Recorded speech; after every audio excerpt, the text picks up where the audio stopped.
Satellite orbit.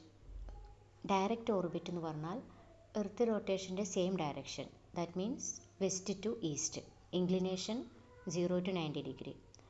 Retrograde orbit അതിൻ്റെ നേരെ opposite direction, inclination ആണെങ്കിൽ 90 to 180 ഡിഗ്രി. ഇനി പോളാർ ഓർബിറ്റ് അല്ലെങ്കിൽ സൺ സിങ്ക്രണസ് ഓർബിറ്റ്. ഇതിൽ എർത്ത് ട്രാവൽ ചെയ്യുന്നത് നോർത്ത് ടു സൗത്ത് ആണ്. ഡയറക്റ്റ് ഓർബിറ്റും റിട്രോഗ്രേഡ് ഓർബിറ്റും വെസ്റ്റും ഈസ്റ്റും ഒക്കെ ആണെങ്കിൽ polar orbit north to south ആണ്. ഇതിൻ്റെ ആൾട്ടിറ്റ്യൂഡ് 600 to 800 കിലോമീറ്റർ വരെയാണ്. അത് 200 കിലോമീറ്റർ വരെ താഴാനും അത്ര താഴെ ആ ആൾട്ടിറ്റ്യൂഡിലും പോളാർ ഓർബിറ്റിനെ പ്ലേസ് ചെയ്യാൻ പറ്റും.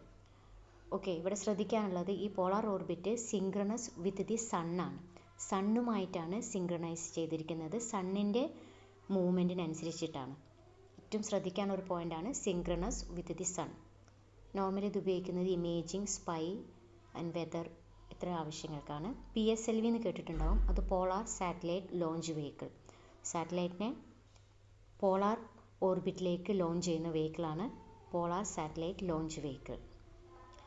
ഇനി ഓർബിറ്റ്സിനെ ലിയോ, മിയോ, ജിയോ ഇങ്ങനൊരു ക്ലാസിഫിക്കേഷൻ ഉണ്ട്. Low earth orbit, medium earth orbit, geosynchronous orbit.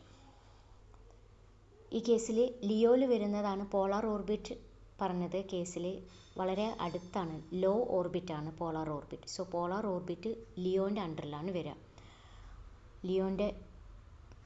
ലിയോയുടെ കേസിൽ അതിൻ്റെ ആൾട്ടിറ്റ്യൂഡ് 160 മുതൽ 2000 കിലോമീറ്റർ വരെയാണ്. മിയോ 2000 തൊട്ട് 36,000 കിലോമീറ്റർ. ഈ 36,000 കിലോമീറ്റർ എന്ന് പറയുന്നത് ജിയോ സ്റ്റേഷനറികളിൽ അല്ലെങ്കിൽ ജിയോ സിങ്ക്രണസ് സാറ്റലൈറ്റിൻ്റെ ആൾട്ടിറ്റ്യൂഡാണ്. ലിയോ 160 കിലോമീറ്ററിൽ അതുകൊണ്ട് തന്നെ അതിന് ഓർബിറ്റൽ പീരീഡ് ഭൂമിയുമായിട്ട് അടുത്ത പൊസിഷനിലാണ്, അടുത്ത ആൾട്ടിറ്റ്യൂഡിലാണ് ലിയോ ഉള്ളത്. അതുകൊണ്ട് തന്നെ ഓർബിറ്റൽ പീരീഡ് എത്രയായിരിക്കും? 90 to 120 മിനിറ്റേ ആവശ്യമുള്ളൂ. മിയോ കുറച്ചും കൂടി 2 to 24 hour. Geo that is synchronous with the earth, that is 24 hours ആയിരിക്കും ഓർബിറ്റൽ പീരീഡ്. ഇനി കവറേജ് ഏരിയൻ്റെ കേസിൽ നോക്കുകയാണെങ്കിൽ ലിയോ കുറച്ച് സ്മോൾ കവറേജ് ഏരിയ ആയിരിക്കും. കാരണം കുറച്ച് ആൾട്ടിറ്റ്യൂഡിലാണ് ലിയോ പ്ലേസ് ചെയ്തിരിക്കുന്നത്. അതുകൊണ്ട് തന്നെ അതിൻ്റെ കവറേജ് ഏരിയ വളരെ കുറച്ചേ ഉണ്ടാവുള്ളൂ, സ്മോൾ ആയിരിക്കും. അതാണ് നെഗറ്റീവ് കാണിച്ചിരുന്നത്. അതിൻ്റെ ഡിസഡ്വാൻറ്റേജ് ആണ്, ലിയോയുടെ ഡിസഡ്വാൻറ്റേജ് ആണ് അതിൻ്റെ small coverage area. Therefore require multiple satellite for global coverage.